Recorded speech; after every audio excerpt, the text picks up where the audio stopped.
Hello दोस्तों, मानक अध्ययन क्लासेस में आपका स्वागत है। मेरा नाम शमशेर है। हम लोग पढ़ रहे हैं टेंस। तो टेंस के इस लेक्चर में आज हम लोग पढ़ेंगे फ्यूचर परफेक्ट कंटिन्यूअस टेंस। तो चलिए देख लेते हैं फ्यूचर परफेक्ट कंटिन्यूअस टेंस क्या होता है। वे क्रियाएं जो फ्यूचर में कुछ समय तक जारी रहें, तो उन क्रियाओं को हम कहते हैं कि वे क्रियाएं फ्यूचर कंटिन्यूअस टेंस में है। तो आज जैसे कुछ एग्जाम्पल देख लें कि चंद्रयान 10 जनवरी तक चंद्रमा पर जा रहा होगा। मतलब चंद्रयान के चंद्रमा पर जाने का काम क्या रहेगा, जारी रहेगा। कब तक? 10 जनवरी तक।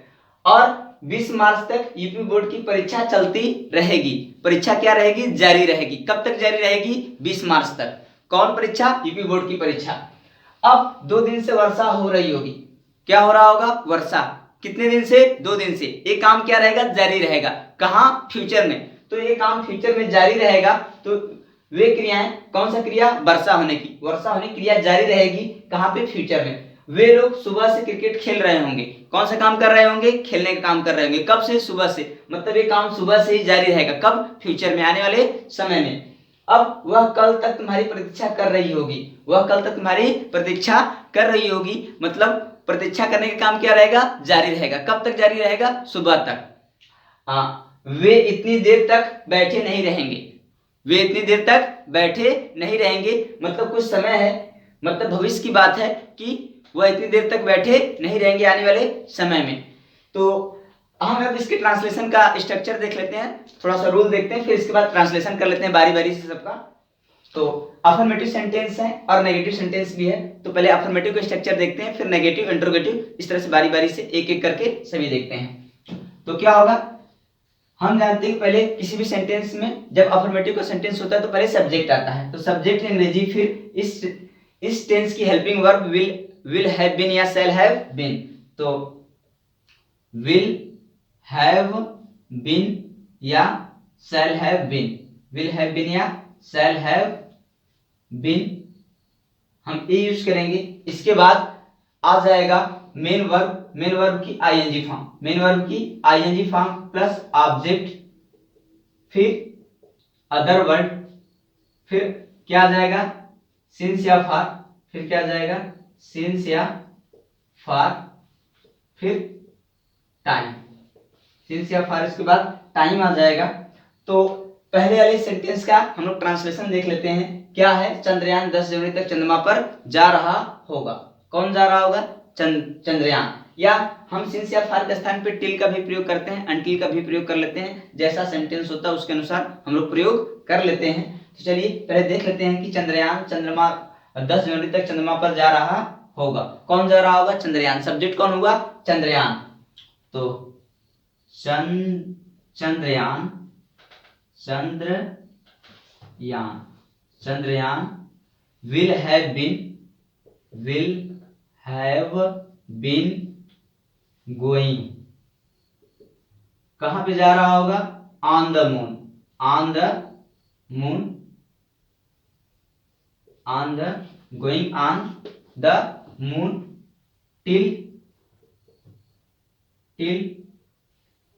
10 जनवरी। Till 10 January. तो चंद्रमा 10 जनवरी तक, चंद्रयान 10 जनवरी तक चंद्रमा पर जा रहा होगा। अब दूसरा सेंटेंस क्या है? 20 मार्च तक यूपी बोर्ड की परीक्षा चलती रहेगी। तो कौन चलता होगा? यूपी बोर्ड की परीक्षा। सब्जेक्ट क्या हो गया? यूपी बोर्ड की परीक्षा क्या रहेगी? चलती रहेगी, जारी रहेगी। कब तक? 20 मार्च तक।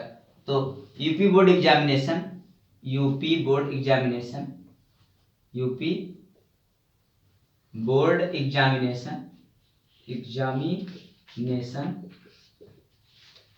will have been continue, will have been going on, continue ना कह के कह दें going on till 20 March, till going on till 20 March। अब हमारा 2 दिन से वर्षा हो रही होगी। तो क्या हो रहा होगा? वर्षा। कितने दिन से? 2 दिन से। तो ए पीरियड ऑफ टाइम है और पीरियड ऑफ टाइम के लिए हम लोग क्या लगाएंगे? यहाँ पे फॉर का यूज करेंगे। पीरियड ऑफ टाइम क्या होता है, जो कोई चीज जैसे 2 घंटे से 2 घंटे में पूरा 2 घंटे से 3 घंटे से, तो पीरियड ऑफ टाइम, तो 2 दिन से वर्षा हो रही होगी। तो अब देखिए यहाँ पे वर्षा है, हम यहाँ पे एक सब्जेक्ट इट का प्रयोग करते हैं, तो it will have been, it will have been, it will have been, it will have been raining, it will have been raining for 2 days, for 2 days, it will have been raining for 2 days, 2 दिन से वर्षा हो रही होगी। ये काम future में हो रहा होगा। वे लोग सुबह से क्रिकेट खेल रहे होंगे, वे लोग सुबह से क्रिकेट खेल रहे होंगे। अगर इसका हम लोग ट्रांसलेशन करें तो सब्जेक्ट क्या होगा, वे लोग। सब्जेक्ट कौन होगा, वे लोग। तो दे विल हैव बीन, कौन सा काम कर रहे होंगे, प्ले करने का। They will have been playing cricket, क्या खेल रहे होंगे, क्रिकेट खेल रहे होंगे। They will have been playing cricket, कब से, सुबह से। तो पॉइंट ऑफ टाइम इसलिए क्या लग जाएगा, सिंस।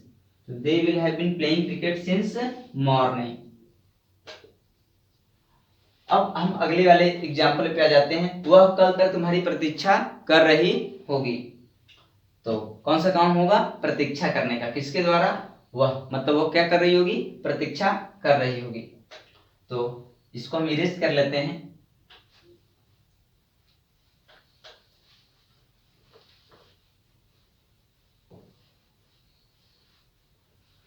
तो चलिए देखते हैं इसका सब्जेक्ट क्या होगा, सी। सब्जेक्ट क्या होगा, सी। और इसके बाद हेल्पिंग वर्ब, तो she will have been, she will have been. और प्रतीक्षा करना का, वेट करना, तो she will have been waiting, she will have been waiting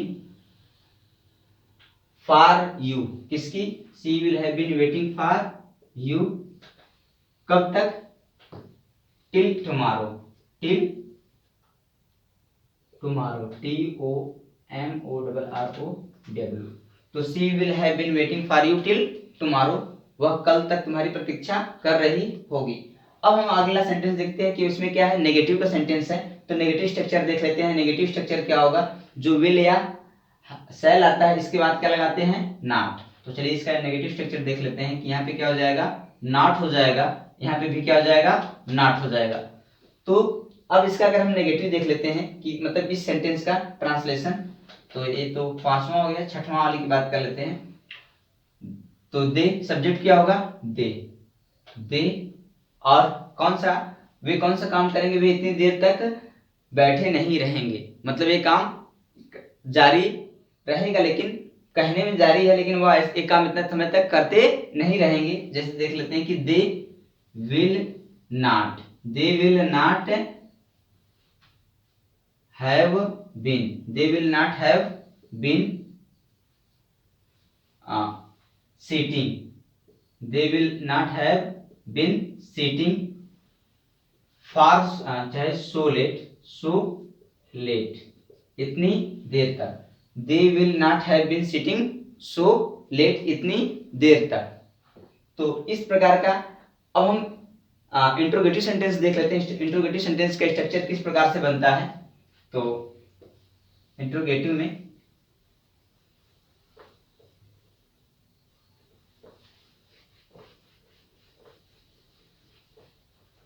हम जानते हैं कि इंट्रोगेटिव 2 प्रकार से बनता है, या तो हेल्पिंग वर्ब से या तो क्वेश्चन वर्ड से। क्वेश्चन वर्ड से कब बनता है, जब हिंदी वाक्य में क्या से प्रश्न बनता है। और क्वेश्चन वर्ड से कब बनता है, जब हिंदी वाक्य अंत में, सॉरी बीच में जब क्वेश्चन वर्ड आए, तो क्वेश्चन वर्ड से बनता है।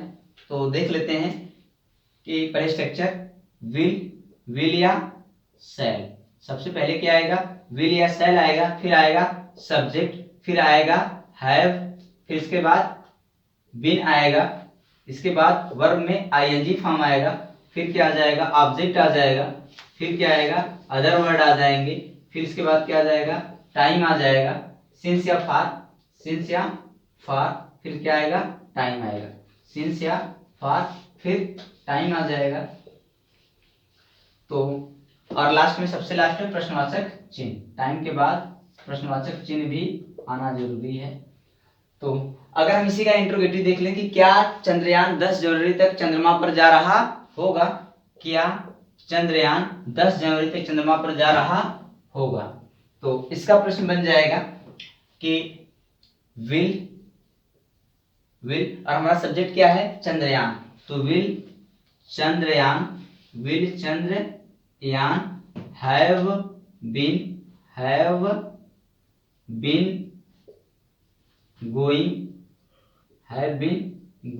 on the moon till 10 January. अब इंट्रोगेटिव अगर इसका बनाना है तो हम लोग अफर्मेटिव सेंटेंस बना चुके हैं, इसका आप लोग समझ चुके हैं कि विल को कहाँ पे लाना है सेंटेंस के पहले। तो आप उन सब चीजों का आप क्या कर सकते हैं, बना सकते हैं। एक और हम देख लेते हैं कि 2 दिन से वर्षा हो रही होगी, तो क्या 2 दिन से वर्षा हो रही होगी, क्या 2 दिन से वर्षा हो रही होगी। अगर इसका हम बनाएं तो will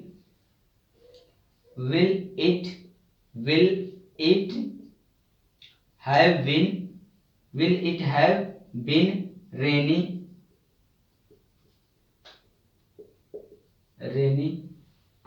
for 2 days,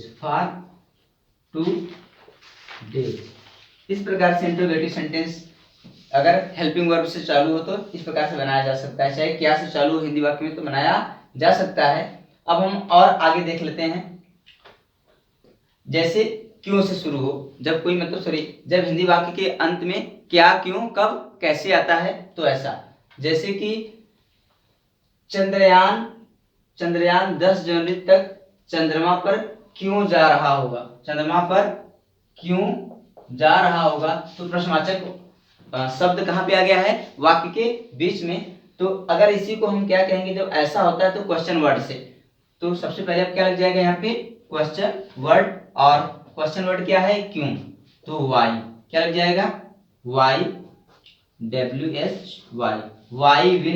Y will Chandrayaan have been going on the moon till 10 January. तो अगर आप एक स्ट्रक्चर समझ जाते हैं तो अगला स्ट्रक्चर समझने में कोई कठिनाई नहीं है। तो आज के इस लेक्चर में बस इतना ही, जो ये सारे एग्जाम्पल हैं आप लोग जिसका आप हम लोग ट्रांसलेशन नहीं कर पाए हैं, मतलब लगभग सबका कर लिए हैं, बाकी जो इंट्रोगेटिव नेगेटिव नहीं बनाया गया है आप लोग खुद से बना सकते हैं, प्रैक्टिस कर सकते हैं। तो इस लेक्चर में इतना ही, धन्यवाद।